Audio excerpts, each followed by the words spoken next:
ദൈവികമായ രക്ഷയും കരുണയും നമ്മുടെ പേരിലുണ്ടായിരിക്കട്ടെ. വിശുദ്ധ ഖുർആൻ അധ്യായം 36 സൂറത്ത് യാസീൻ വചനം 57. ബിസ്മില്ലാഹിർ റഹ്മാനിർ റഹീം. ലഹും ഫീഹാ ഫാകിഹതുൻ വലഹും മാ യദ്ദഊൻ.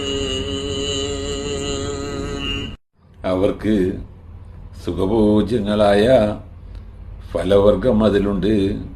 അവർ എന്താവശ്യപ്പെടുന്നുവോ അതും അവർക്ക് അവിടെയുണ്ട്.